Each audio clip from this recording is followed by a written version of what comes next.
विश्वं दर्पणदृश्यमाननगरी तुल्यन्निजान्तर्गतं पश्यन्नात्मनि मायया बहिरिवोद्भूतं यथा निद्रया यस्साक्षात् कुरुते प्रबोधसमये स्वात्मानमेवाद्वयं तस्मै श्रीगुरुमूर्तये नमः इदं श्रीदक्षिणामूर्तये बीजस्यान्तरिवाङ्कुरो जगदिदं प्राङ्निर्विकल्पं पुनः मायाकल्पितदेशकालकलना वैचित्रचित्रीकृतं मायावीव विजृम्भयत्यपि महायोगी वयस्वेच्छया तस्मै श्रीगुरुमूर्तये नमः इदं श्रीदक्षिणामूर्तये तस्मै श्रीगुरुमूर्तये नमः इदं श्रीदक्षिणामूर्तये।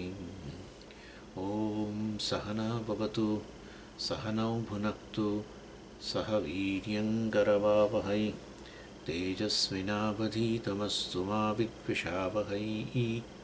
ॐ शान्तिः शान्तिः शान्तिः। सदाशिवसमारम्भां शङ्कराचार्यमध्यमाम् अस्मदाचार्यपर्यन्तां वन्दे गुरुपरम्पराम्। ॐ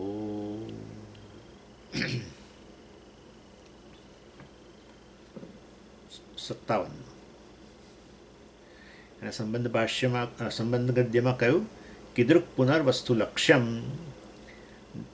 અને પછી 57માં શ્લોકમાં કહે છે નામાદિભ્ય પરો ભૂમા નિષ્કલોકારકો ક્રિયઃ સ એવ આત્મવતામ આત્મા સ્વતઃસિદ્ધ સ એવ નઃ.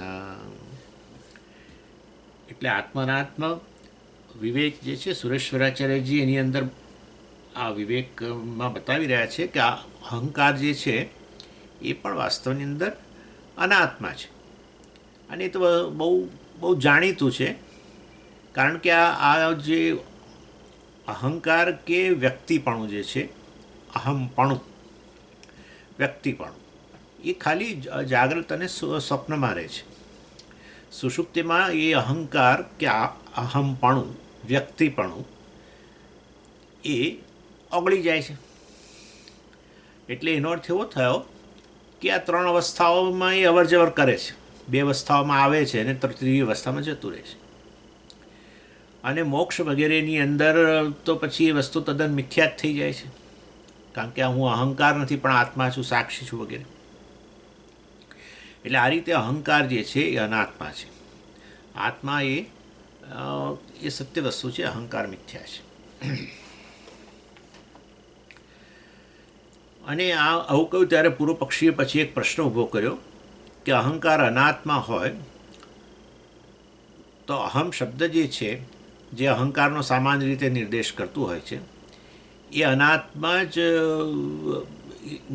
એ અનાત્મા હોવાને કારણે વાસ્તવની અંદર પછી અહમ બ્રહ્માસ્મિમાં અહમનો અર્થ તમે તો જો અહંકાર જ કરવાના હો તો પછી એ અહંકાર બ્રહ્મ છે એવો અર્થ થયો, અહંકાર બરાબર બ્રહ્મ એવો અર્થ થયો. અહંકારને તમે અનાત્મા કહો છો, બ્રહ્મ એટલે આત્મા, તો પછી અનાત્મા બરાબર આત્મા એવો અર્થ થયો ને. એટલે સુરેશ્વરાચાર્યજીએ પછી આ પૂર્વ પક્ષીને જવાબ આપ્યો, અને 54, 55 અને 56માં શ્લોકમાં આપણે જોઈ ગયા. અને મેં 3 વૃત્તિથી, લક્ષણાવૃત્તિથી અને પછી ગૌણી વૃત્તિ અને મુખ્યાવૃત્તિથી એમણે કહ્યું કે આ અહમ શબ્દ જે છે એ અહંકારનો નિર્દેશ કરે છે. આમ તો સીધો અર્થ એનો અહંકાર થાય છે, પણ એનો લક્ષ્યાર્થ છે એ વાસ્તવમાં સાક્ષી છે. અને એ આપણે જોયું હતું ત્યાં. અને એમણે વળી કહ્યું કે અને આ વસ્તુ આપણે એમ કે જોઈએ છે કે જ્યારે આપણે કહીએ કે આપણી ઊંઘનો નિર્દેશ કરવો હોય જાગ્યા પછી, પણ આપણે ઊંઘનો નિર્દેશ કરો ત્યારે શું કહે છે કે હું સુખેથી સૂતો અથવા હું સૂતો, બરાબર છે. એટલે એનો અર્થ હવે એ હું કયો છે, હું જાગું છું કે હું જાગ્રત પુરુષ છું કહેતો એ બરાબર છે કે ભાઈ આ તો અહંકાર છે. કે મેં સ્વપ્ન જોયું, હું સ્વપ્ન દ્રષ્ટા છું કે સ્વપ્ન દ્રષ્ટા હતો, ચાલો તે એ કયો હું, એ પણ અહંકાર. નેચરલી સ્વપ્ન જગતનો અનુભવ કરનાર, જાગ્રત જગતનો અનુભવ કરનાર બંને અહંકાર. પણ હું સૂતો ત્યારે ભાઈ એ હું કહું, કારણ કે ખરેખર અહંકાર તો હવે ત્યાં લય પામી ગયો છે, તો પછી એ અહમ કોણ છે, એ હું કોણ છે? અહંકાર લય પામી ગયો તો એ સુષુપ્તિનો નિર્દેશ કરનારો હું કોણ? એટલે કહ્યું કે એ તો હું વાસ્તવમાં સાક્ષી, એ સાક્ષી અર્થ છે ચૈતન્ય મતલબ. અને બીજી બે વૃત્તિ, ગૌણી વૃત્તિ ને મુખ્યાવૃત્તિથી પણ એમણે એ વસ્તુ બતાવી કે અહમ શબ્દનો તમે મુખ્યાવૃત્તિથી, મુખ્ય વૃત્તિ એટલે સીધે સીધો અર્થ પણ કરી જ શકો. અહમ શબ્દનો અર્થ અહંકાર કરો છો તે તો અહંકારને અંતર્ગત જ વાસ્તવમાં ચૈતન્ય રહેલું છે. કયો અહંકાર એવો છે કે કયો વ્યક્તિ એવો છે કે જે ચેતન નથી? એટલે વાસ્તવની અંદર અહમ જે છે, અહંકાર છે, એ ચૈતન્યથી યુક્ત જ છે, ચૈતન્ય રહેલું જ છે, ચૈતન્યનો સંબંધ છે જ. એટલે એ અહમમાં જેમ આપણે તમે કોઈ પણ આ શરીરનો અહંકાર સાથે એને અહંકારથી અભિન્ન છે. કોઈ પણ આપણે એટલા માટે તો અહમથી એનો નિર્દેશ કરીએ છીએ, ઇવન આંગળીનો નિર્દેશ કરીએ છીએ ને, બરાબર ને? હું લખું છું કહીએ તો લખે છે હાથ જ, પણ તોય કહે કે હું લખું છું. એટલે એનો અર્થ થયો કે આ વસ્તુ અહંકારથી અભિન્ન હોવાને કારણે એનો અહમથી નિર્દેશ થાય છે. તો પછી ચૈતન્ય પણ અહંકારથી અભિન્ન જ છે. ચૈતન્ય ચૈતન્ય વગર કેવી રીતે હોય? તો પછી એ વાસ્તવની અંદર એ ચૈતન્યનો પણ અહંકારથી નિર્દેશ થઈ જ શકે સીધે સીધો, એમ એમણે કહ્યું. એટલે એ રીતે બહુ વિલક્ષણ વસ્તુ કહી. આવી વસ્તુ તો કોઈ જગ્યાએ ભણ્યા નથી. પણ એનીવે, એટલે આ રીતે એમણે લક્ષણાવૃત્તિ, ગૌણી વૃત્તિ બધી રીતે સમજાવ્યું કે અહમ શબ્દનો અર્થ ભલે અહંકાર થતો હોય અને એ અનાત્માય છે, પરંતુ અહમ બ્રહ્માસ્મિમાં અહમ શબ્દનો અર્થ તમે જરૂર ચૈતન્ય કરી શકો છો, અને ચૈતન્ય બ્રહ્મ છે.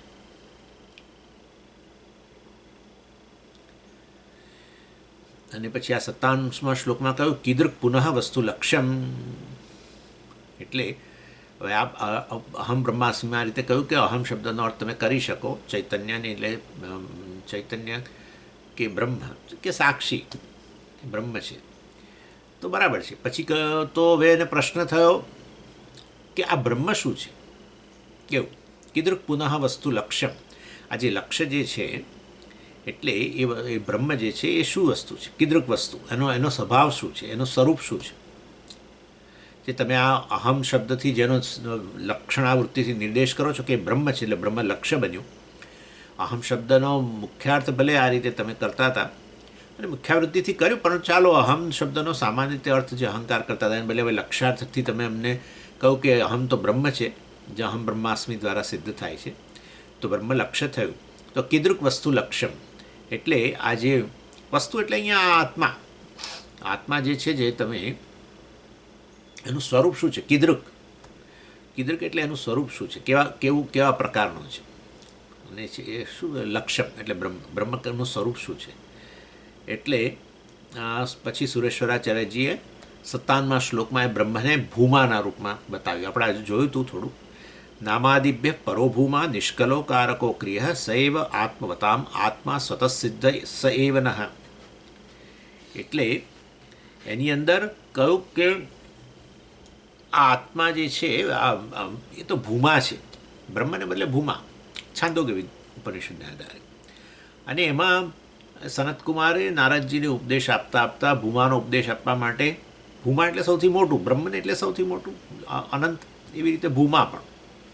અને અહીંયા આનંદ રૂપમાં બતાવે છે. ચૈતન્ય કહો કે આનંદ કહો, પૂર્ણ કહો. અને એમાં એમણે કહ્યું કે એમણે ધીરે ધીરે શરૂઆત કરી, જગતથી શરૂઆત કરી. સીધો તો આત્મા, એ જ આજે આવવાની છે ચર્ચા, કે આત્મા વ્યવહાર યોગ્ય જ ન હોય તો આત્માનો ઉપદેશ જ કેવી રીતે થાય? કારણ કે ઉપદેશ એ વ્યવહાર જ છે ને. ઉપદેશ એટલે શું? આ તમે વાસ્તવની અંદર આ શબ્દનો પ્રયોગથી એનું સ્વરૂપ તમે બતાવવા જઈ રહ્યા છો, પણ એને શબ્દ એટલે આમાં શબ્દ પ્રયોગસ્તુ વ્યવહાર. શબ્દનો પ્રયોગ કરો છો એ જ વ્યવહારિક વસ્તુ માટે છે. જેમ કે એના માટે શબ્દનો પ્રયોગ કરો છો, શબ્દનો પ્રયોગ કરીને એનું જ્ઞાન પ્રાપ્ત કરો છો, બરાબર છે? એટલે વ્યવહાર એટલે આપણે પેલું ગુજરાતીમાં બહુ વિચિત્ર અર્થમાં કે વ્યવહાર એટલે પેલા 51 રૂપિયા ચાંદલો કરે ને એ એવું બધું એવું અહીંયા નથી. કોઈ ચાંદલો વાલો નથી, કોઈ બ્રહ્મના લગ્ન નથી. એટલે વાસ્તવની અંદર વ્યવહાર એટલે શબ્દનો પ્રયોગ, શબ્દ પ્રયોગ કોઈ પણ વસ્તુ માટે કરો છો ને, એટલે જગતની વસ્તુ માટે તમે શબ્દ પ્રયોગ કરો ને, અને નવી કોઈ વસ્તુ શોધાઈ હોય તો તરત જ લાવવો પડે.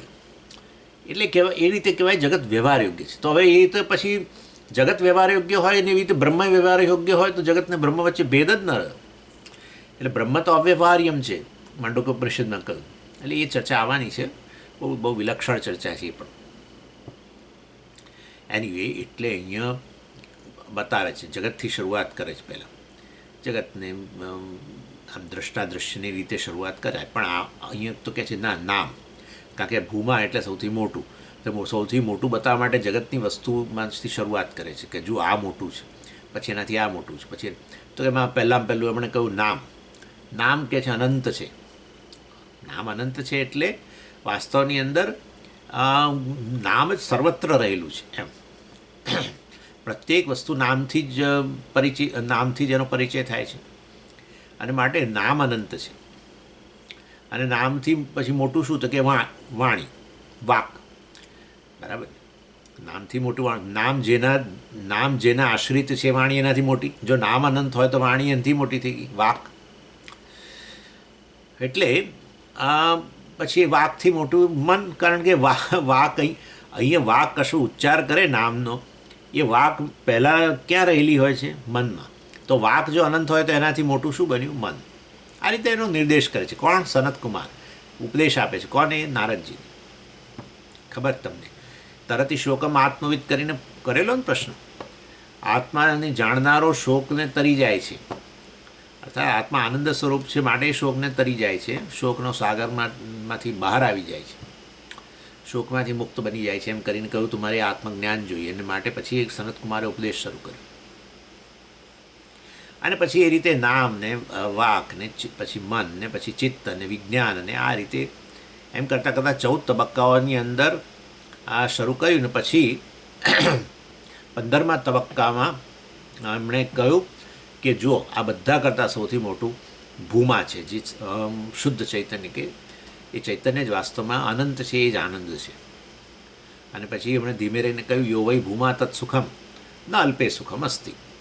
એ વાસ્તવમાં એ ભૂમા જે છે, ચૈતન્ય જે અનંત ચૈતન્ય છે, એ જ સુખ સ્વરૂપ છે, પૂર્ણ છે. સુખ સ્વરૂપ એટલે પૂર્ણ. એટલે એ વાસ્તવની અંદર એવી રીતે એમણે ત્યાં બતાવ્યું. બાકી બધું છે જગતની અંદર બધું અલ્પ થઈ ગયું ને, આપોઆપ જ. ભૂમા જ સૌથી મોટું છે, તો આ બાકીની બધી વસ્તુઓ છે, ભલે ના નામ હોય કે જે હોય, બધી વસ્તુ અલ્પ જ થઈ ગઈ. એટલે એ કોઈ અલ્પ વસ્તુઓ આનંદ ના આપે, એમ એમણે કહ્યું. અલ્પમાં સુખ નથી, ન અલ્પે સુખમ અસ્તિ. કેવું સરસ કહ્યું. અલ્પ વસ્તુમાં સુખ નથી, માટે કોઈને સુખ થતું જ નથી. હા, ગમે તમારે જે ખાવું હોય ખાઓ ને, જે પહેરવું હોય પહેરો ને, જે ઓઢવું હોય ઓઢો ને, જે સૂંઘવું હોય સૂંઘો ને, જે કરવું હોય કરો, સુખ ટકશે નહીં. That's it. અલ્પ વસ્તુમાં સુખ છે જ નહીં, એ એમણે કહ્યું. એટલે આ રીતે વાસ્તવની અંદર એટલે શેનો આશ્રય લેવો જોઈએ એ કહે છે. આટલી વાત છે. તમારા જીવનનો પુરુષાર્થ બધો સુખ માટે કરો છો. તમે સવારથી સાંજ સુધી દોડાદોડ કરો છો, આ દિશા જાઓ છો, ઉત્તરમાં જાઓ ને પાછું દક્ષિણમાં જાઓ ને પાછું પૂર્વ જાઓ ને પશ્ચિમમાં જાઓ ને ઉપર જાઓ ને નીચે જાઓ ને, શેના માટે દોડો છો આટલું બધું? સુખ માટે દોડીએ છીએ. બસ સુખ માટે જગતમાં દોડો છો. જગત અલ્પ છે, પતી ગયો, માટે સુખ નહીં મળે. અને એ તો સર્વનો અનુભવ જ છે, એમાં મુક્તાત્માએ કશું કહેવાની જરૂર નથી. પોતપોતાના અનુભવમાં 40, 50, 60, 70 જેટલા વર્ષો છે ને એની અંદર જેટલું તમે દોડ્યા ને જે કર્યું, એ આ વસ્તુ હજુ તમે એના તરસ્યા જ છો. એ તો હકીકત જ છે. આ વસ્તુ સુખ માટે તો હજુ તરસ જ રહી છે. નહીં તો 70 વર્ષમાં કેટલું ભેગું કર્યું આપણે, તો કેટલું ભેગું કર્યું, અઢળક ભેગું કર્યું. જેને સુખના સાધનો કહીએ એવું તો બહુ ભેગું કરી નાખ્યું, પણ સુખ દૂર રહ્યું. કેટલું સુંદર કહ્યું આ. અને હું $1 બિલિયન સ્ટેટમેન્ટ કહું છું, અબજો રૂપિયાનું સ્ટેટમેન્ટ છે આ. યો વૈ ભૂમા તત્સુખમ ન અલ્પે સુખમ અસ્તિ. જ્યારે ના, પણ અમને તો સુખ તો થાય છે ને, ભલે ને જતું રહે. એ સુખ થાય છે ત્યારે તમે તમારી જાતમાં અહીં અલ્પ નથી માનતા, એટલું તો નક્કી છે. અલ્પ વસ્તુમાં સુખ ના હોય. જો તમને તો અલ્પતા લાગે અને સાથે કહો કે હું તો સુખી છું, બને જ નહીં ને, શક્ય જ નથી, કોઈ રીતે શક્ય નથી. એ તમે કોક બને તો એ તો તમે મને ધૂળ, મારી આંખમાં ધૂળ નાખવાનો પ્રયત્ન કરો છો, બને જ નહીં. જ્યારે જ્યારે સુખનો અનુભવ થાય ત્યારે તમે વાસ્તવની અંદર તમે તમારા અલ્પતા જે છે તમારા વિશેની અલ્પતાનો ખ્યાલ, એમાંથી ક્ષણ માટે, 2 ક્ષણ માટે મુક્ત થઈ ગયા છો. અને માટે યો વૈ ભૂમા તત્સુખમ, માટે તું સુખ સ્વરૂપ છું, ત્યાં જગતમાં દોડાદોડ ના કરીશ. જગતની વસ્તુ અલ્પ છે, અલ્પ વસ્તુ સુખ ના આપે. તારે જે નિતાંત સુખ જોઈએ છે, નિતાંત એટલે અંત છેક સુધીનું સુખ જોઈએ છે, હંમેશ માટે સુખ જોઈએ છે, નિત્ય સુખ જોઈએ છે, એ અનિત્ય જગતમાંથી ન આવે, કદી ના આવે. એનીવે, એટલે આ રીતે મોક્ષ, અને મોક્ષ કહેવાય. હા, નિત્ય વસ્તુની પ્રાપ્તિની ઈચ્છા. એટલે આપણને થાય નિત્ય વસ્તુ એટલે શું? પણ આ અહમ નિત્ય છે, એના વિશે અજ્ઞાનને કારણે બહાર ફાંફા મારીએ છીએ સુખ માટે એમ. એટલે પછી પ્રશ્ન કર્યો, આ વાત કરીને યો વૈ ભૂમા તત્સુખમ વગેરે વગેરે. અને ખરેખર જે અનુભવમાં આનંદ આવે છે એ તો વાસ્તવમાં એનું જ પ્રતિબિંબ છે, આત્માના જ પ્રતિબિંબ. સુખનો સોર્સ એક જ છે, માટે આ સુખ જ્યાંથી પણ આવતું હોય અનુભવમાં, તો છેવટે એમાંથી જ, એટલે એ જ પ્રતિબિંબિત થાય છે અંતઃકરણ વગેરેની અંદર, ત્યારે આપણને સુખ થાય છે. અને પરંતુ વાસ્તવમાં હું તો એ અનુભવનો આનંદ નથી. અનુભવનો આનંદ તો અવરજવર કરે છે ને, પ્રતિબિંબ હોય અવરજવર કરે, બિંબ કદી અવરજવર ન કરે. પ્રતિબિંબ તો અવરજવર કરે, કારણ કે પેલા તો આ માધ્યમ છે એટલે પ્રતિબિંબ છે, પણ માધ્યમ ન રહે તો પ્રતિબિંબે ન રહે. એટલે વાસ્તવની અંદર પ્રતિબિંબ હંમેશા અસ્થાયી હોય, પરંતુ બિંબ જે છે એ હંમેશા રહેતું હોય, એ રીતે બતાવે. અને તેવું તું વાસ્તવમાં એ બિંબ આનંદ તું છું, જેના કારણે અનુભવની અંદર સુખ જન્મે છે. બધા જ જીવો જે સુખ પ્રાપ્ત કરતો હોય છે એ અનુભવની અંદર જુદા જુદા વિષયોના ઉપભોગથી, એ વાસ્તવની અંદર આ બિંબ આનંદ છે, મતલબ સ્વરૂપ આનંદ છે, ચૈતન્ય છે, એનું જ કેવળ પ્રતિબિંબ છે. કારણ કે આત્મા ક્યારેય અનુભવનો વિષય બને નહીં, જેના થકી સર્વ અનુભવો શક્ય બને છે. જે અનુભવનું સત્ય છે એ આત્મા છે, એ આનંદ સ્વરૂપ છે. સ્વરૂપ હોય કદી અવરજવર ન કરે, બરાબર ને? એ જે વસ્તુ હોય સ્વરૂપ હોય કદી અવરજવર ન કરે. આગંતુક હોય, પેલું અનુભવનો આનંદ આગંતુક હોય, આ ન હોય.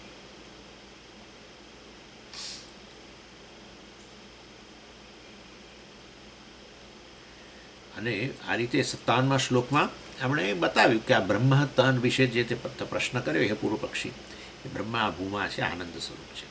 અને આ વિશે થોડું વધારે પણ પાછું આગળ કહે છે. નિષ્કલહ એ કેવો છે આનંદ આત્મા કે ભૂમા? નિષ્કલહ, કલા વગરનો, એટલે કોઈ ભાગ ભેદ વગરનો છે. કલા એટલે અવયવો, અવયવો એટલે પછી વિવિધ અવયવો જે છે એકબીજાથી ભિન્ન હોય ને, એટલે નિષ્કલહ એટલે વાસ્તવમાં કોઈ પણ પ્રકારના અવયવો વગરનો છે. એટલે કે અદ્વિતીય છે, અખંડ છે. અખંડ કહીએ, અખંડ છે. અને માટે કેવો હોય? અખંડ હોય તો પછી એક જ હોય, એકથી અન્ય તો પછી ખંડ થઈ ગયા, ડિવિઝન થઈ ગયા. એટલે નિષ્કલહ, અકારક. અને એ મતલબ કોઈ પણ પ્રકારની ક્રિયામાં એનો ઉપયોગ થતો નથી, ઉપયોગમાં લઈ શકાય એવો નથી, કારક નથી. કર્તા કારકને, કર્મ કારકને, કરણ કારકને, એ વાસ્તવની અંદર કોઈ કારક નથી, કોઈ રીતે એનો ક્રિયામાં ઉપયોગ ન થઈ શકે. કોનો? આત્માનો.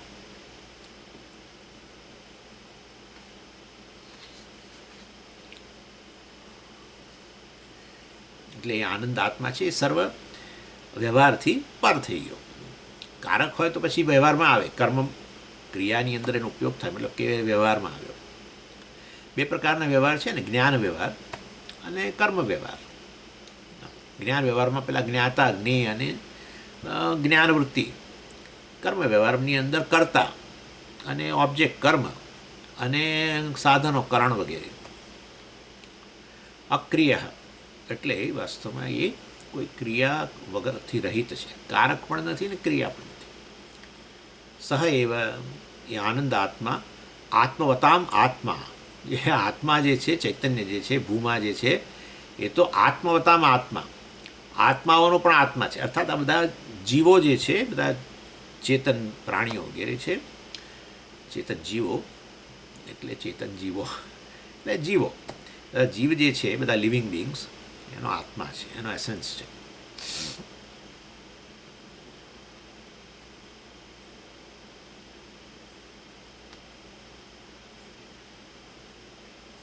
પણ પછી હું આ ભૂમા હોઉં, સુખ સ્વરૂપ હોઉં, તો પછી આ મને દુઃખનો કેમ અનુભવ થાય છે? દુઃખ થાય છે ત્યારે હું કહું છું ને કે હું દુઃખી છું, એવું એ કહું છું, તો પછી આત્મા દુઃખ સ્વરૂપે થયો જ ને. હું આનંદમાં છું એમ કહું છું, હું સુખી છું એમ કહું, તો કે હું દુઃખી છું એમ કહું છું, તો આત્માનું સ્વરૂપ દુઃખ પણ લઈ શકાય ને. એટલે કહે છે કે ના, એ જ્યારે આત્મા દુઃખનો અનુભવ કરે છે ત્યારે વાસ્તવની અંદર સુખ જે છે અવ્યક્ત રૂપે રહેલું છે. એ સુખ અવ્યક્ત જ રહી જાય છે, કારણ કે જે માધ્યમમાં અભિવ્યક્ત થઈને તમને આનંદનો અનુભવ કરાવવો જોઈએ, જેને કારણે તમે હું સુખી છું કે આનંદમાં છું કહો, એ વસ્તુ થઈ શકતી નથી. કારણ કે માધ્યમ જે છે એ વાસ્તવમાં કેવું છે, એ ડિસ્ટર્બ છે એકદમ. એને કારણે જે મારું સ્વરૂપ છે ત્યાં અભિવ્યક્ત થઈ શકતું નથી, અને એને કારણે પછી હું દુઃખી છું એ પ્રકારે કહું છું. તો પછી આ આનંદ આત્માનો પ્રૂફ આપો, એટલે કે સ્વતઃસિદ્ધ હૈ, એ વાસ્તવની અંદર સ્વતઃસિદ્ધ છે. ચૈતન્ય સ્વતઃસિદ્ધ જ હોય ને. ચૈતન્યને સિદ્ધ કરવા માટે બીજું ચૈતન્ય જ લાવવું પડે, બીજું શું કરીએ? ચૈતન્ય સ્વતઃસિદ્ધ જ હોય. સ્વતઃસિદ્ધ એટલે સ્વયં પોતાનું અસ્તિત્વ સિદ્ધ કરતું હોય, કારણ કે સ્વયં પ્રકાશ છે.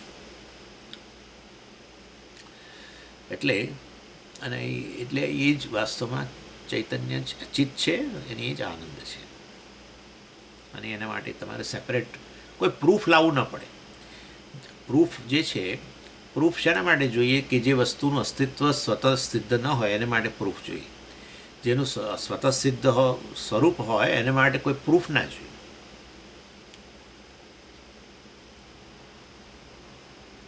પ્રમાણને પ્રૂફ કહેવામાં જનરલી આવતું હોય છે. પ્રમાણ આપણે બધા છે ને, આંખ કાન બધાને પ્રૂફ કહીએ. આંખથી જોયું પ્રૂફ, કાનથી સાંભળ્યું પ્રૂફ, એમ. પણ આ આત્મા જે છે એના માટે કોઈ પ્રૂફની જરૂર નથી, કારણ કે એ તો આંખો પણ જેના થકી કામ કરે છે, આંખો કાન જેના થકી કામ કરે છે, શ્રોત્રશ શ્રોત્રમ, ચક્ષુષ ચક્ષુ વગેરે.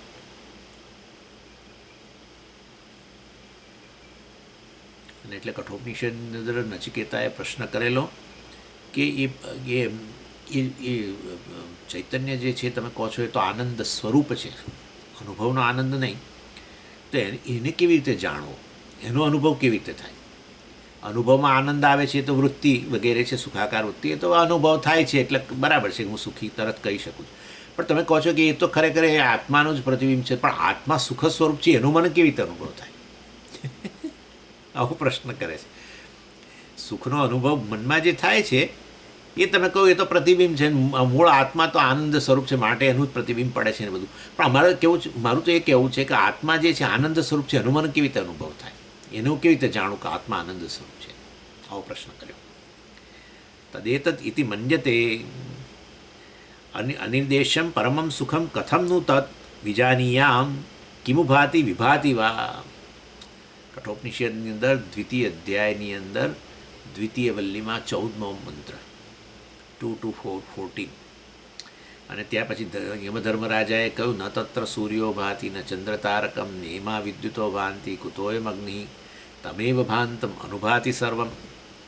માટે એના થકી જ બધું ભાષિત થાય છે, એના થકી જ બધી વસ્તુનો અનુભવ થાય છે. એનો અનુભવ કેવી રીતે થાય એની?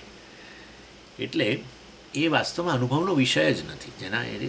જેના થકી જ સુખનો અનુભવ થતો હોય, જેના થકી બધા જ અનુભવ થતા હોય, જેના વગર કોઈ અનુભવ જ શક્ય ન બનતો હોય. એ સમગ્ર અનુભવમાં રહેલા 3 ઘટકો, અનુભવ કરનાર, અનુભવનો વિષય અને અનુભવની વૃત્તિ વગેરે જે છે, એ ત્રણેયનો જ સાર રૂપે જ વાસ્તવમાં ત્રણેય જેનાથી અભિન્ન છે, એ આત્મા વાસ્તવની અંદર અનુભવનો વિષય ન બની શકે. એ તો તમારે એ વસ્તુ સમજવાની વસ્તુ છે કે હું આવો પૂર્ણ છું, અને એ હું પૂર્ણ છું એ પ્રકારે જાણવું, એ નહીં જ હું આનંદ સ્વરૂપ છું એ કહેવાય. કારણ કે તમને આ વસ્તુનું જ્ઞાન ન હોય અને છતાંય તમે જ્યારે જ્યારે આનંદ થતો હોય કોઈ વસ્તુને પ્રાપ્ત કરીને, ત્યારે તમને એ જ પૂર્ણતાનો અનુભવ થાય છે ને. હું પૂર્ણ છું એ થોડી ક્ષણ તો લાગે છે, કોઈ પ્રકારની મર્યાદા વગરનો, કે હું અલ્પ છું એ પ્રકારની મર્યાદા છૂટી જાય છે. બસ તો કે એ જ વાસ્તવમાં આત્મા છે. તમે તમારી જાત સાથે હો છો. આનંદમાં હો તો તમે તમારી જાત સાથે હો, તમે તમારી જાત સાથે હો ત્યારે આનંદમાં હો. માટે સ્વતઃ સિદ્ધ એવ. કોના માટે સ્વતઃ સિદ્ધ? નહ એટલે આપણે બધા માટે સ્વતઃ સિદ્ધ જ છે. અને માટે આ બ્રહ્માનંદ જે છે એ જ આ મહાવાક્ય દ્વારા બતાવાય છે. અહમ બ્રહ્માસ્મિ એ મહાવાક્યમાં વાસ્તવમાં અહમ શબ્દનો અર્થ અહંકાર નહીં, પરંતુ આ બ્રહ્મ કે ભૂમા કે આનંદ સ્વરૂપ પૂર્ણ આત્મા છે. આવું કહ્યું. હવે 58મો જે શ્લોક છે એનું સંબંધ ગદ્ય જુઓ, બહુ મોટું. અજ્ઞાનોત્થ બુદ્ધ્યાદિ કર્તૃત્વ ઉપાધિ આત્માનમ પરિગૃહ્ય એવ અન્વય વ્યતિરેકાભ્યામ અહમ સુખી દુઃખી ચ ઇતિ અહંકારાદેહે અનાત્મધર્મત્વમ ઉક્તમ. કેવલ આત્મ અભ્યુપગમે અશક્યત્વાત ફલ અભાવાચ્ચ અથ ઇદાનીમ અવિદ્યા પરિકલ્પિતમ સાક્ષિત્વમ આશ્રિત્ય કર્તૃત્વાદિ અશેષ પરિણામ પ્રતિષેધાય આહ. બહુ જ આ નૈષ્કર્મ્ય સિદ્ધિ એટલે આ સિદ્ધિ ગ્રંથોની આ જ છે તકલીફ. અતિશય ડિફિકલ્ટ, બહુ ઇન્વોલ્વ, જેને કે આ લોકો અંગ્રેજીમાં ઇન્વોલ્વ પેસેજ છે. અને એમાં સુરેશ્વરાચાર્યજી એક વસ્તુ કન્વે કરવા માગે છે. મેસેજ આટલો છે અહીંયા કે આત્મા જે વાસ્તવમાં જે સર્વવ્યાપી છે એ કોઈ પણ પ્રકારના વ્યવહાર માટે ઉપલબ્ધ નથી. ન તો કર્મ વ્યવહારમાં ઉપલબ્ધ બને, ન જ્ઞાન વ્યવહારની અંદર. માટે એ આત્માનું જ્ઞાન આપી શકાય નહીં. બિલકુલ સાચું. આત્માનું જ્ઞાન આપી શકાય જ નહીં, કારણ કે કોઈ પણ પ્રકારના વ્યવહાર માટે આત્મા તેમાં એટલે તમે કહેવા શું જ્ઞાન વ્યવહારમાં શું? એ તમે જ્ઞાતા, બરાબર છે. જ્ઞાન વ્યવહારમાં તમે પહેલાં તો જ્ઞાતા, અને જેનું જ્ઞાન મેળવવું છે એને શું કહેવાય? જ્ઞેય કહેવાય. એટલે આત્મા જે છે એનું જ્ઞાન મેળવવું હોય તો આત્માને જ્ઞાનનો વિષય જ્ઞેય બનાવવો પડે. અને એ જ્ઞેય અને હું જ્ઞાતા એનાથી જુદો નેચરલી. દાખલા તરીકે આનું જ્ઞાન પ્રાપ્ત કરવું હોય તો આટલું તો છે ને, હું જ્ઞાતા અને આ જ્ઞેય. હવે હું કહું કે હું પેન છું, આવું બને કોઈ દિવસ? જ્ઞાતા જ્ઞેય બને? ન બને. અને ત્યારે જ એ જ્ઞેય રૂપે હોય ને હું જ્ઞાતા હોઉં ત્યારે જ્ઞાન વ્યવહાર થાય, તો જ્ઞાન વૃત્તિ ઉત્પન્ન થાય. એવી રીતે તો આત્મા વાસ્તવની અંદર જ્ઞાન માટે આપણે જ્ઞાન, ચાલો કર્મ વ્યવહારની વાત જવા દઈએ, એ તો આવી ગયું, અને કર્મ વ્યવહારની આપણે બહુ જરૂર નથી, પણ આત્માનું જ્ઞાનની વાત તો કરીએ જ છે ને. એટલે અહીંયા બહુ હવે ઇન્વોલ્વ ટોપિક શરૂ થાય છે કે આત્માનું જ્ઞાનની વાત જ ન કરી શકાય, કારણ કે આત્મા ક્યારેય જ્ઞાનનો વિષય જ ન બને. માટે એટલે એ પ્રકારે વ્યવહારનો વિષય ન બને, જ્ઞાન વ્યવહારનો વિષય ન બને. અને એ રીતે એ કોઈ દિવસ આત્માનો ઉપદેશ, આ બધા એમ કે મુક્તાત્માને બધા ભેગા થઈને બધા લોકો આત્માનો ઉપદેશ કરી રહ્યા છે, આ બધું હંબગ વસ્તુ છે. કારણ કે જે કદી શબ્દનો પણ વિષય નથી.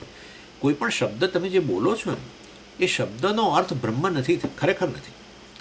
ઇવન આ બધા જે શબ્દો વાપરીએ છીએ ને, નિર્ગુણ ને નિરાકાર ને નિષ્ક્રિય, અરે હું તો કહું છું ચૈતન્ય પણ, આ કોઈ વસ્તુ ખરેખર આત્માનો નિર્દેશ કરી શકતું જ નથી.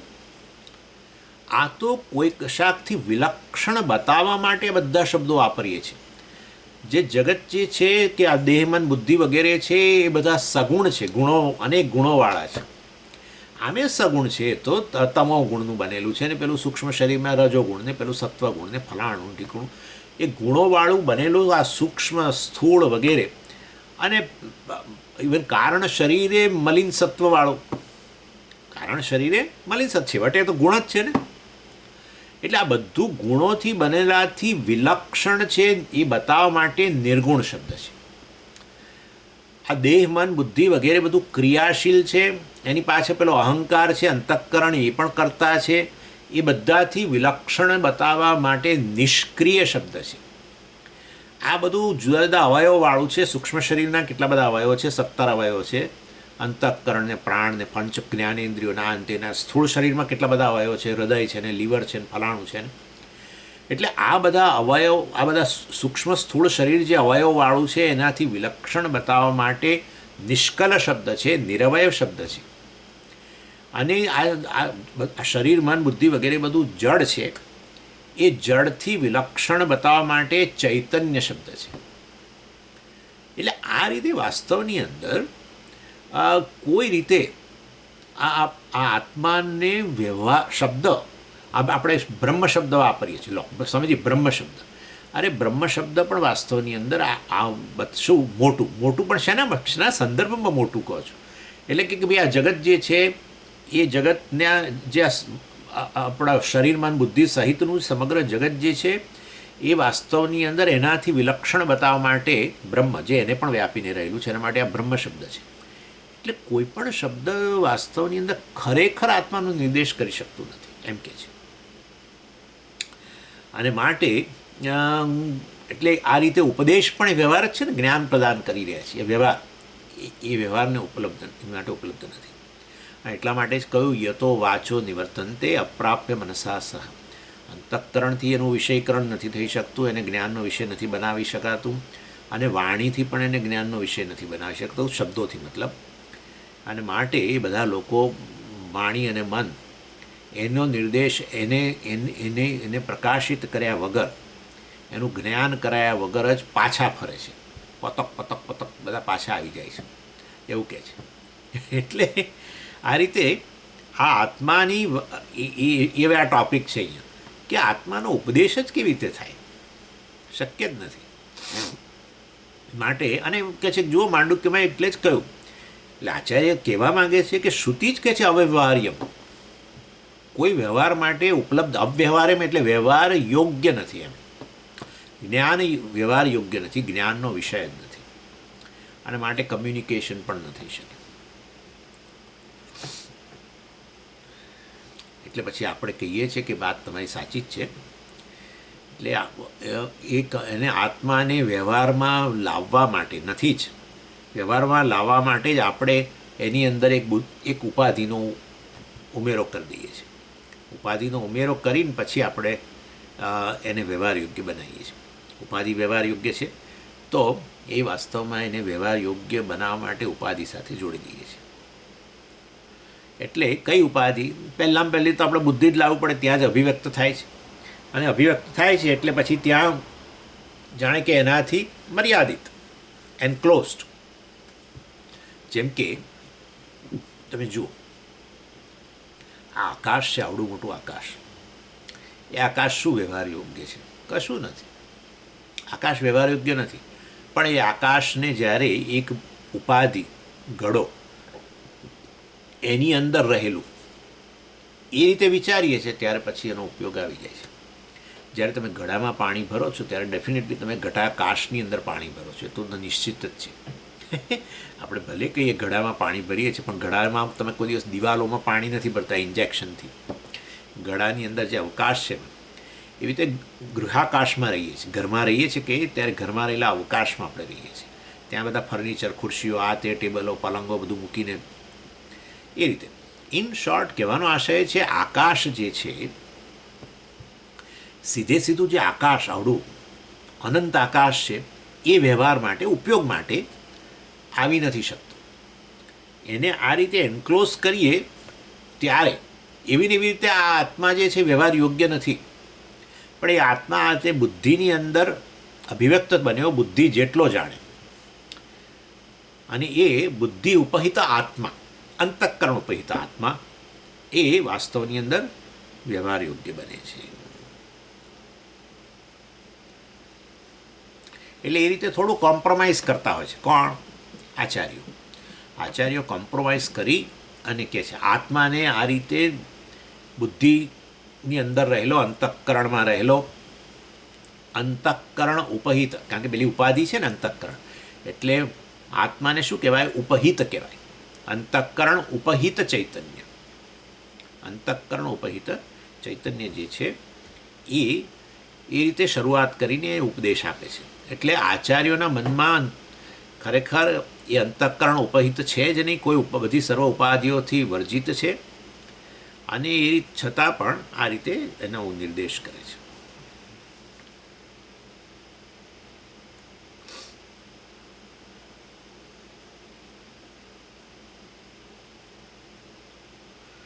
એટલે જે આ શુદ્ધ આત્મા છે તો આ વ્યવહાર યોગ્ય નથી, અને એ રીતે એને સોપાધિક આત્મા, જેને આપણે દ્રષ્ટા કહીએ છીએ, ઇનફેક્ટ આવી રીતે શરૂઆત કરીએ છીએ.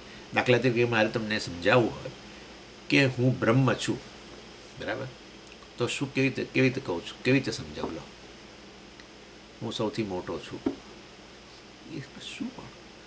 હું સર્વ ગુણોથી પર છું, એટલે શું પણ? સર્વ અવયવોથી પર છું, પણ શું? તમે જોજો, કશું બેસશે જ નહીં.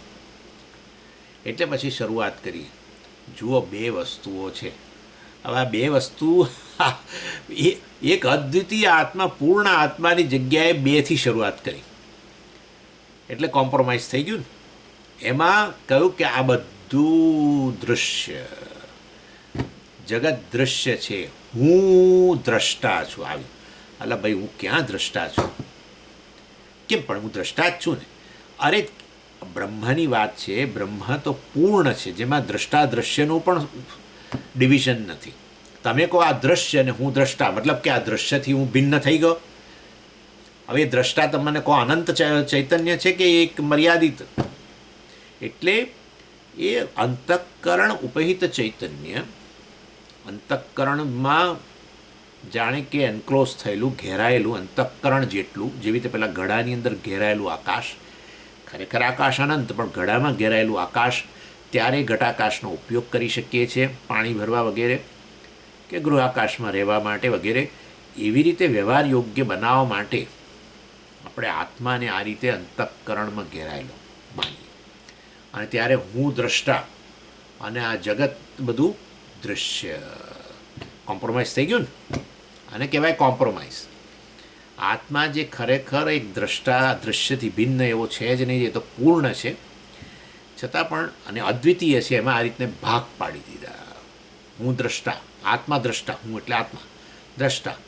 એટલે આ બ્રહ્મને બદલે અહીંયા દ્રષ્ટા લઈ આવ્યા. તો બ્રહ્મને દ્રષ્ટા કેવી રીતે બનાવ્યો? પેલી અંતઃકરણ ઉપાધિ દ્વારા. જ્ઞાતા અને જ્ઞેય, દ્રષ્ટા અને દૃશ્ય, એ તો પેલું દૃગ દૃશ્ય વિવેકમાં આવ્યું. દૃગ દૃશ્ય વિવેક, દૃશ્ય અને હું દૃગ, આવો વિવેક કરો. અને બહાર વિવેક કરવાની જરૂર નથી, એ તમે નથી, એ તો બરાબર છે, સમજી ગયા. પણ અહીંયા શરીરમાં બુદ્ધિ જે છે વાસ્તવની અંદર દૃશ્ય જ છે, પણ એને દ્રષ્ટાના રૂપમાં તમે લઈ લીધેલું છે, આત્મા રૂપે લઈ લીધું છે, એ વિવેક કરો. એટલે આ રીતે કોમ્પ્રોમાઇઝ કરવું જ પડે. પછી આગળ બતાવે, એટલે એ વસ્તુની ચર્ચા છે કે સીધો આત્મા વ્યવહાર યોગ્ય ન બને તો કેવી રીતે પછીનો ઉપદેશ અપાય. એટલે આ રીતે ઉપદેશ અપાય, ઉપાધિવાળો ગણીને પછી ધીરે રહીને કહીએ ઉપાધિ મિથ્યા છે વગેરે વગેરે. આ જેમ કહીએ ને આપણે ઘટાકાશ, એ જે છે ઘટાકાશ નામની કોઈ વસ્તુ જ નથી, ખરેખર એક જ આકાશ છે. એ આકાશમાં ઘડો રહેલો છે. ઘટાકાશ નામની વસ્તુ હોય તો પછી એ ઘટાકાશ પેલા મહાકાશ કરતાં ભિન્ન એવી સ્વતંત્ર વસ્તુ હોવી જોઈએ. હવે એ ભિન્ન કે સ્વતંત્ર એવી વસ્તુ જ નથી, આખો ઘડો જ અવકાશમાં રહેલો છે વગેરે વગેરે. એ ઘટાકાશનું અસ્તિત્વ અહીંયા જ છે કેવળ. પણ વ્યવહાર યોગ્ય બને, ઉપયોગમાં લઈએ ને, એટલે પણ ઉપયોગમાં લઈએ અને નામ આપીએ એટલે પછી આપણે એમ માનીએ કે સાચું જ છે. આ એ તકલીફ થાય છે. કોઈ વસ્તુનું નામ આપી દઈએ ને પછી આપણે એને સાચું જ માનીએ, કારણ કે નામ છે, નામ પહેલાં હતું નહીં, પણ નામ રહી જતું હોય છે હંમેશ માટે. નામનો નાશ નથી થતો, રૂપનો નાશ થઈ જાય, નામનો નાશ જલ્દી નથી થતો, બરાબર ને. જે તે વસ્તુ છે, આ વસ્તુનો નાશ થઈ જાય, પણ આ વસ્તુના નામનો નાશ ના થાય, જોડે જોડે નામ ચાલુ રહેતું હોય છે. એટલે નામમાં સત્યતા બહુ હોય છે આપણને, નામની સત્ય. એટલે લોકો નામ જાળવવા માગે છે, જાણે છે કે આ રૂપ તો ટકવાનું નથી, એટલે પેલી તકતીઓ મુકાવી દે. હા, તકતી મુકાવે મોટી, અને એટલે નામના રૂપમાં તો ચાલુ રહે છે. 100 વર્ષ પછી એ બિલ્ડિંગનું કોઈ નામ વાંચે, 100 વર્ષ પછી પેઢીની કેટલી પેઢીઓ જતી રહ્યું, પણ એ નામ વાંચે.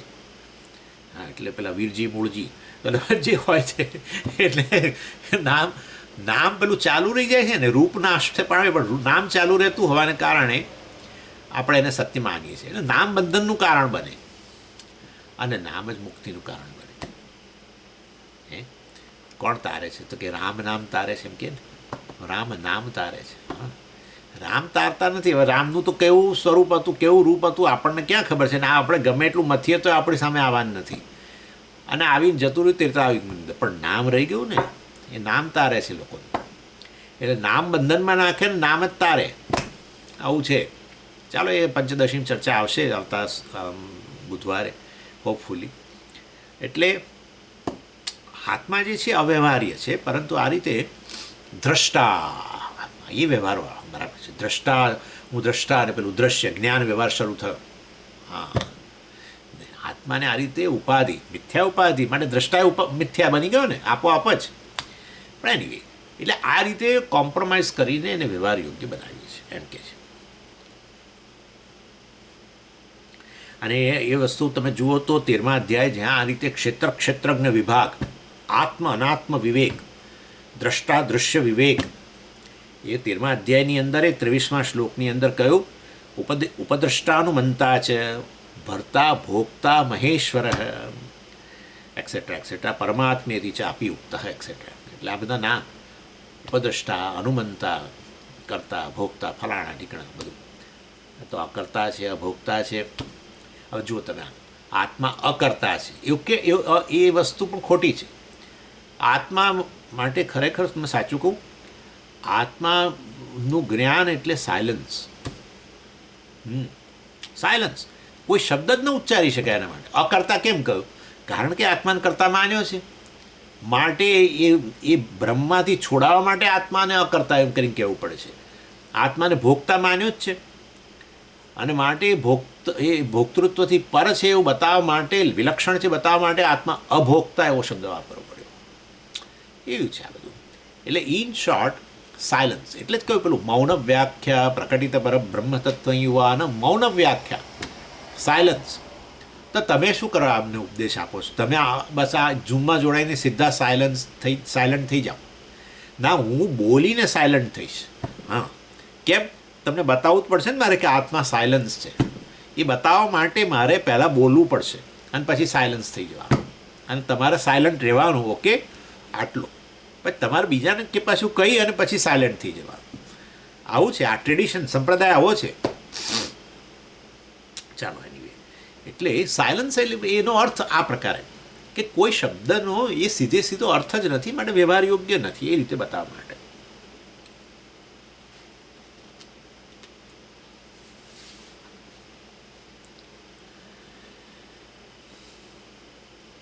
એટલે આ રીતે સર્વવ્યાપી આત્મા જે આ રીતે અંતઃકરણમાં અભિવ્યક્ત થયો ને, માટે અંતઃકરણ જેટલો એમ કરીને આપણે કહીએ કે એક્સપિરિયન્સર એટલે દ્રષ્ટા, અથવા તો તમે કહો કે નોવર, જ્ઞાતા, કે અનુભવ કરનારો, અનુભવિતા વગેરે, એ જે રીતે તમે કહેવું હોય. અને અનુભવનો વિષય ભિન્ન એમ એ રીતે પછી થાય, જે સત્ય નથી, પરંતુ આ રીતે એની શરૂઆત થાય વ્યવહારમાં લાવવા માટે.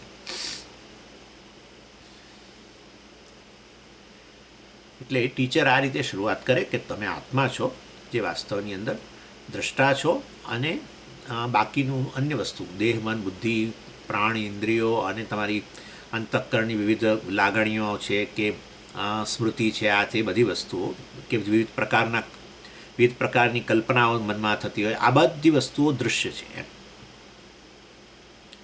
એને આપણે દ્રષ્ટા, દૃશ્ય વિવેક વગેરે કહેતા હોઈએ છીએ. અને પછી આગળ ટીચર હોય, આગળ વધારે વાત કરે કે આ બધું જે છે એ મતલબ એ બધું અનાત્મા છે. દૃશ્ય કહ્યું પછી એને શું કહી દેવું પડે? અનાત્મા છે. અને દ્રષ્ટા છે એ આત્મા છે. પણ એમાં આ જે આ દૃશ્ય વિવેક કે દ્રષ્ટાદૃશ્ય વિવેક છે, આત્મા અનાત્મ વિવેક જે છે, એની અંદર પછી કેટલાક ફાયદા છે ને કેટલાક ગેરફાયદા છે. એટલે એ આચાર્ય બતાવવા માંગે છે કે જુઓ, આ બધું દૃશ્ય આત્મનાત્મ વિવેક કરો છો, પણ એમાં પછી એક ગરબડ રહી જાય છે, અને એ ગરબડ સુધારી લેવી જોઈએ ને, એટલા માટે એ ચર્ચામાં લાવે છે અહીંયા. અને ફાયદા પણ છે, મેં તમને એટલે પહેલાં આપણે ફાયદા જોઈએ તો પહેલાં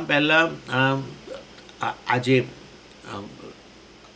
જે ઉપદેશ જે અપાય છે એમાં આ રીતે જે અનાત્મા છે એનો તો આપોઆપ જ નિષેધ થઈ જાય છે. અને એમાં અનાત્મામાં બહારના જગતનો નિષેધ કરવાની જરૂર નથી, પણ જેને આત્મા કહીએ છીએ એ વાસ્તવમાં અનાત્મા જ છે, અને માટે એ અનાત્માનો પછી નિષેધ થઈ જાય. આત્મામાં એનો સમાવેશ ન કરી શકાય. એ એનો એડવાન્ટેજ છે કે ભાઈ શરીર આત્મા નથી, અથવા તો આત્મા કે હું શરીર નથી એ વધારે સારું છે. હું શરીર નથી, હું મન નથી, હું ઇન્દ્રિયો નથી, હું મેમરી નથી, સ્મૃતિ નથી, હું લાગણીઓ નથી, હું ભૂખ તરસ નથી, વગેરે વગેરે વગેરે વગેરે. એટલે આ રીતે હું જ્ઞાનેન્દ્રિયો નથી, કર્મેન્દ્રિયો નથી, વગેરે. આ બધું આ રીતે ખરેખર એવી રીતે આ આત્માનાત્મ વિવેકની અંદર આ રીતે પહેલાં દૃષ્ટાદૃશ્ય ને પછી એને આત્માનાત્મા અને પછી એમાં અનાત્માનો નિષેધ કરીએ છીએ, કારણ કે આત્મા નથી. એ રીતે આ બધો એનો ફાયદો છે આ પ્રક્રિયાનો એમ. અને પછી જ્યારે તમે કહો આ રીતે, એટલે એ એનો ફાયદો થયો. પણ પછી તમે આ પ્રક્રિયાની અંદર જો સહેજ તપાસ કરો ને તો એક મોટી ખોડ રહી જાય છે.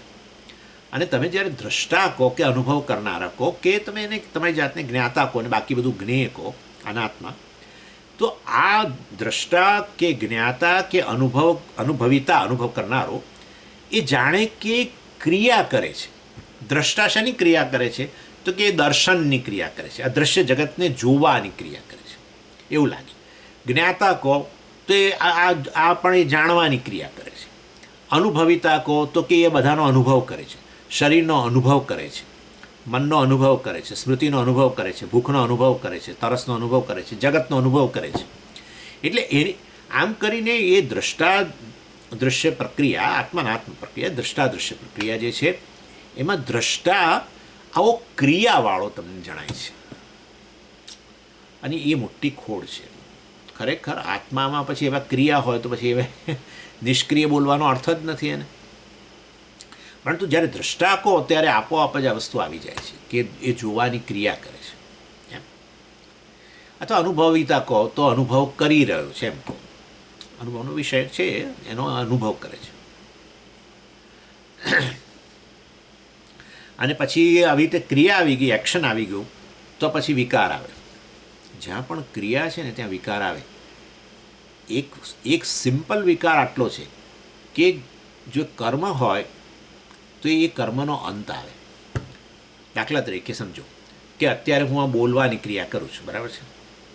એ તો તમે સમજી ગયા કે આ સ્વામી અત્યારે બોલવાની ક્રિયા કરે છે, એટલે હું ક્રિયાવાન છું.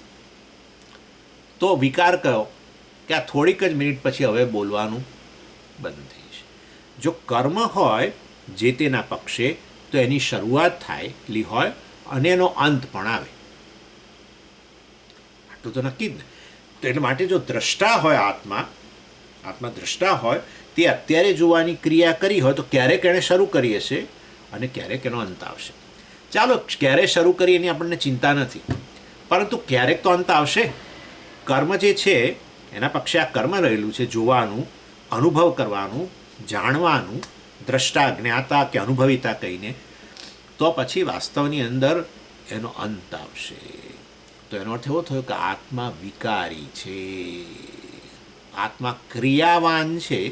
ક્રિયા તો પૂરી થઈ જવાની, બદલાવાની, માટે આત્મા વિકારી છે એવો અર્થ થઈ ગયો. અને એ રીતે વાસ્તવની અંદર આખો ઉપદેશ નકામો જાય છે. એટલે પછી આચાર્ય કહે છે, હવે તમને ટૂંકમાં કહી દઉં પૂરું કરવું પહેલાં, કે આ દૃષ્ટાદૃશ્યને બદલે એ કહે છે કે નવા શબ્દો લાવીએ આપણે. આત્મા સાક્ષી છે અને જગત સાક્ષ્ય છે. અને એ શબ્દો લાવી અને વળી પાછું એમાંય થોડો સુધારો, એટલે પાછું સમજ આપવી પડે. કારણ કે આ સાક્ષીપણું એ લોકો ઉલટું જ સમજે છે. સાક્ષીપણું એટલે હું કશું કરતો નથી પણ બધું જે ચાલે છે ને એ જોઈ રહ્યો છું. જુઓ અત્યારે બધું જોઉં છું. આવો સાક્ષી લોકો કે મેં જોયું છે, સાક્ષી કહી અને પછી એકદમ આમ કડક થઈ જતા હોય છે. આમ પણ નહીં, આમે ના થાય, આમ જ સાક્ષી છું. બીજી ક્રિયા સંકલ્પ, બસ બીજી ક્રિયા. એટલે સાક્ષી શબ્દ વાપરી અને પછી સમજાવીને કહીશું કે આત્મા નિષ્ક્રિય છે. પણ દ્રષ્ટામાંથી તો બહાર કાઢ્યા એને, અનુભવિતામાંથી બહાર કાઢ્યા. દ્રષ્ટાને બદલે સાક્ષી લાવ્યા અને દ્રશ્યને બદલે સાક્ષ્ય લાવ્યા. સાક્ષીનો વિષય એને સાક્ષ્ય કહેવાય. પેલું જ્ઞેય કહેતા હતા એવી રીતે દૃશ્ય કહેતા હતા, એને બદલે સાક્ષ્ય એમ. ચાલો હવે એ ચર્ચા આવતી વખતે કરીશું. ઓમ પૂર્ણમદ પૂર્ણમિદમ પૂર્ણાત પૂર્ણમુદચ્યતે પૂર્ણસ્ય પૂર્ણમાદાય પૂર્ણમેવાવશિષ્યતે. ઓમ શાંતિ શાંતિ શાંતિ. હરિ ઓમ શ્રી ગુરુભ્યો નમઃ. હરિ ઓમ.